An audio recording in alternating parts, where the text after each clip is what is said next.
O futuro te dá medo ou o futuro te dá esperança? Nesse vídeo, juntamente com a psicóloga Linda Simone, trago para você reflexões sobre o futuro a partir da logoterapia e o papel dele em nossas vidas.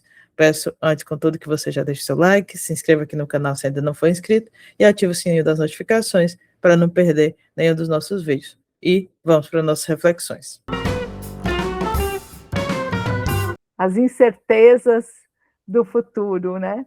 Como o Frankl diz, a certeza está no passado, tudo aquilo que aconteceu está ali, registrado, guardado, selado, mas no futuro cabe as nossas escolhas, cabe projetos, só que a sociedade hoje, sabemos que muitas vezes coloca muita cobrança, muitas exigências. Taline, o que você vê de hoje enquanto um problema que chega na tua clínica, que chega no teu consultório, que muitas pessoas trazem enquanto questões sobre o futuro?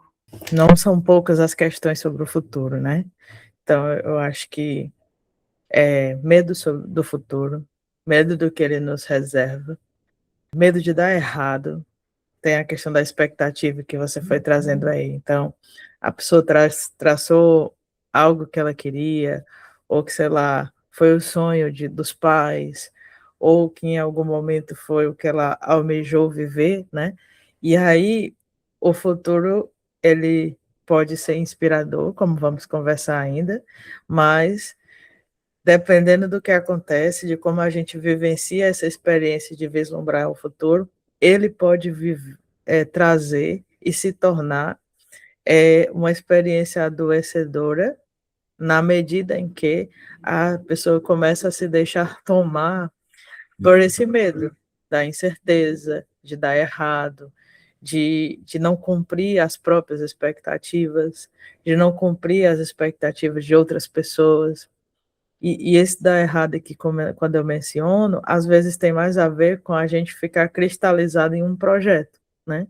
Então, às vezes a vida aconteceu, a vida está trazendo outros caminhos, mas a pessoa está congelada naquele caminho que ela pensou inicialmente, né? Às vezes a gente vislumbrou um projeto para a gente mesmo que não condizia com a nossa própria existência, com os nossos próprios valores, ou com as nossas atuais limitações, e aí olhar para o futuro e talvez pensar que eu não vou realizar do jeito que eu pensei inicialmente, pode ser algo que seja frustrante, né? Quando eu falo do medo, eu falo muito o que eu vejo, né? Você mencionou a clínica, eu vejo muito ligado à incerteza. Eu vejo pessoas que têm dificuldades de tomar decisões no presente, como a gente estava conversando no vídeo anterior da série, né, que a gente convida que as pessoas visitem esse vídeo lá também, né? Eu tenho medo de tomar decisões no presente porque eu não tenho certeza sobre quais as consequências dela no futuro. E por isso mesmo, continuo não tomando aquelas decisões, né? E vou ficando aprisionado, né, naquele presentismo que a gente mencionou, né? Muitas vezes recorrendo a caminhos de fuga, recorrendo a formas de ficar ausente de mim mesmo, porque eu não sou capaz de lidar com o futuro, as consequências do que o futuro reserva a partir das minhas decisões. Eu quero decidir, mas eu quero que todas as minhas decisões se encaminhem para o futuro que eu projetei, que eu articulei, fabriquei, né? E, como a gente sabe, né, na vida as coisas nem sempre são assim, né? Porque não se trata só daquilo que a gente quer, mas tem um diálogo com as circunstâncias, com as situações, com os limitadores, com as outras pessoas, né? Com o que pode ser feito. Então, assim, eu vejo pessoas com muita dificuldade de dar passos, né? Paralisadas em si mesmas, nas suas dores, nos seus medos, porque olham para o futuro, né? E veem incerteza. E, obviamente, né, com uma clínica responsável, a gente não pode oferecer toda a certeza que ela quer, né? A gente não tem como dizer que se tomar essa decisão, embora ela pareça talvez a mais autêntica possível, que ela só vai ter coisas boas, ou que ela só vai dar boas consequências, ou o que a gente acha que seriam boas consequências, né? A gente até trabalhou aqui na Escola do Sentido há um tempo atrás, um aulão sobre esse tema da decisão, e a gente trouxe exemplos do próprio Frankl, em que uma decisão importante da vida dele, que ele considera com muito sentido, teve consequências muito dolorosas, né? E que ele tinha esse vislumbre de que poderia trazer consequências dolorosas, que não estava na mão dele que elas não acontecessem, né? Mas que mesmo assim ele tomou a coragem de decidir, né?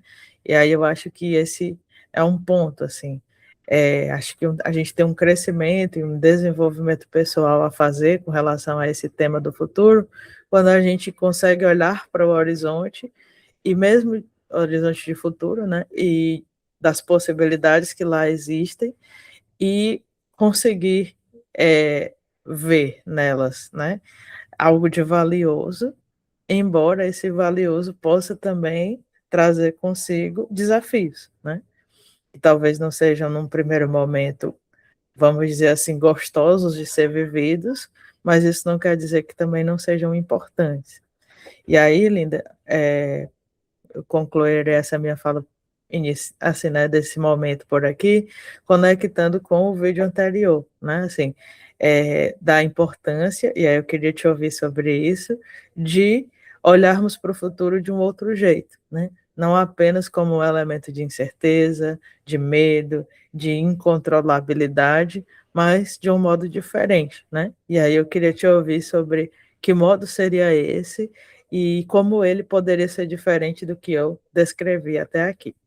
Ouvindo você falar, né, eu lembrei do quanto somos tensionados.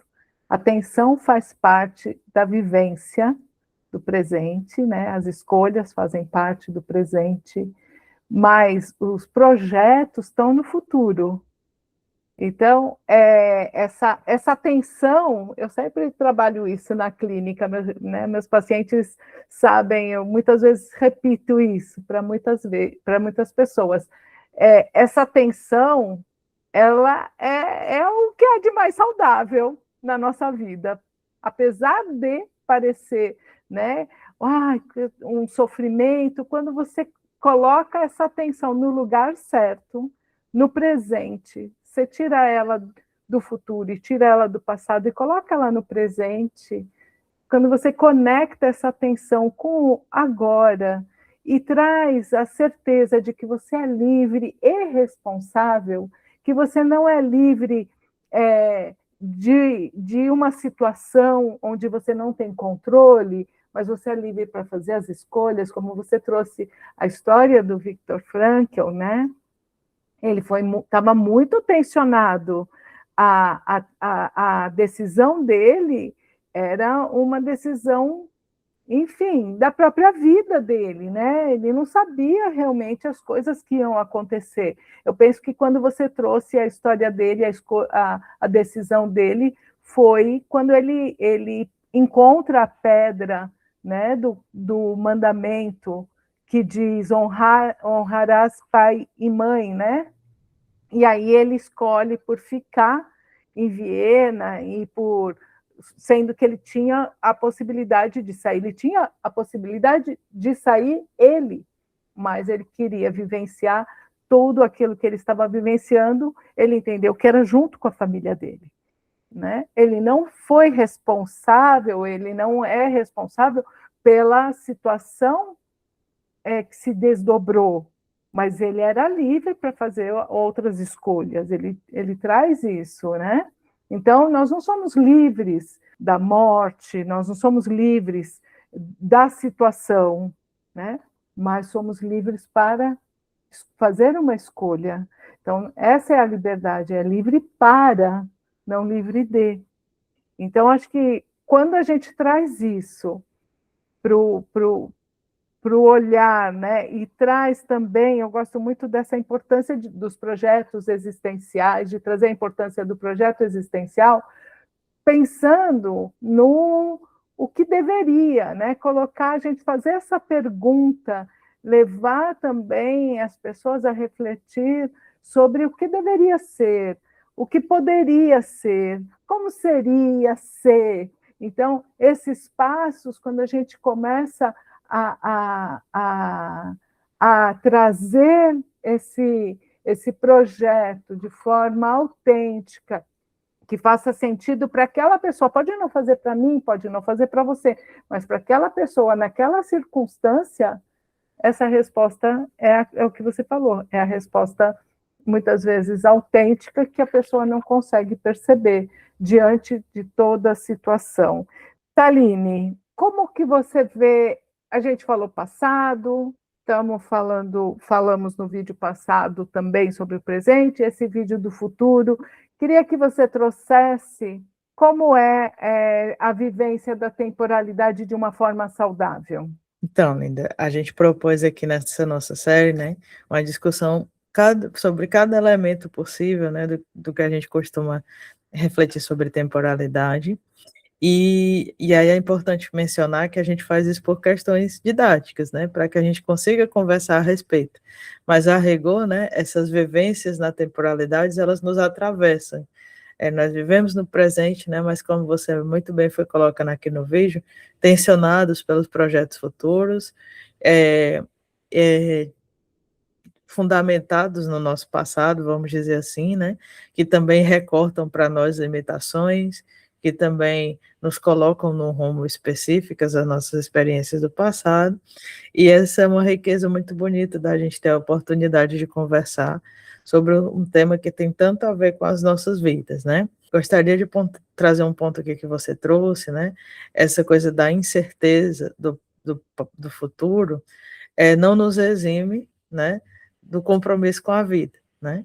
É importante termos consciência dessa incerteza, de que não está nas nossas mãos aquilo que vai acontecer, né, o que pode acontecer, mas isso não tira de nós, assim, a importância de se sentir inspirado, né, por um sonho, de perseguir um sonho, de perseguir um projeto, né, de escrever a nossa história, é só uma atenção de que a gente é consciente de que não fazemos isso do jeito que queremos simplesmente, né, não se trata apenas de um simples e raso querer poder, né? Acho que essa é a nossa pontuação aqui no vídeo, mas a importância de vivenciarmos projetos existenciais, de termos algo em nome do que, né? Viver, do que dar os nossos passos dia a dia, né? De construirmos caminhos importantes que né, deem numa conclusão de curso, que deem numa medalha, que deem um livro, né? Enfim, que sejam a nossa digital, a nossa experiência no mundo, né? E assim, para fechar um pouco desses elementos da temporalidade que a gente veio discutindo aqui ao longo da série do vídeo, né? Eu diria assim, que o passado, acho que a gente falou no nosso vídeo do passado sobre a importância de entrar em contato com esse passado, seja com ele como legado, né, como algo que a gente se orgulha, que faz parte da nossa biografia, que é a nossa biografia, na verdade, né, e com o caminho que trilhamos e com o que a gente chama de tesouro do passado, como o Franca trouxe, seja com aquilo que a gente não tem assim exatamente um orgulho, né, que pode até nos envergonhar, nos entristecer, mas que é importante que a gente se deixe entrar em contato para elaborar, né, e para que não fiquemos prisioneiros de nada do que houve no passado, né, mas que sejamos conscientes e possamos tomar posição até diante daquilo que foi difícil e é difícil ainda, e que tem a ver com o nosso percurso na existência, né? Seja sobre o que decidimos, seja sobre o que a gente teve que enfrentar, seja sobre o que outras pessoas decidiram, mas que acabou, de alguma forma, tendo como consequência para nós, né? Como você até foi mencionando, você vai mencionando a questão da vida do Frankl, né? Sobre o futuro, que é o que trata o nosso vídeo aqui, né? A importância de se inspirar, né? Você foi falando das tensões também, então sobre como ter um projeto, ter uma perspectiva de vida, olhar e vislumbrar um horizonte de futuro pode ser mobilizador, né? Ser uma motivação para a gente, né? Então, muito se fala sobre teoria da motivação, o que pode nos motivar, como fazer para motivar as pessoas, né? E certamente um elemento decisivo é a pessoa ter um vislumbre de um horizonte de futuro. E aí, como até você falava no outro vídeo, Linda, Se eu ainda não tenho muito claro qual é o meu horizonte de futuro, né? Você recordou uma reflexão que o Frankl traz, né? Então, eu já tenho uma missão, que é buscar descobrir, né? Que horizonte seria esse, qual é o sonho que eu posso ter, que eu gostaria de ter, né? Então, esse elemento, e por fim, né, no presente onde essas temporalidades se encontram, né? É no presente onde nós estamos vivenciando, por vezes, o contato com o passado, por vezes, esse sonho com o futuro, né? E que se encontra em nós numa forma de tensão, como você falou, né? E que é importante que a gente consiga viver de uma forma aberta, disponível, engajada, interessada, como a gente comentou no vídeo anterior, né? Então, acho que seria isso, assim, fazendo uma síntese das nossas discussões ao longo dos vídeos, né? E queria suas palavras finais aqui também, Linda, para nossa, no final da nossa jornada aqui, né?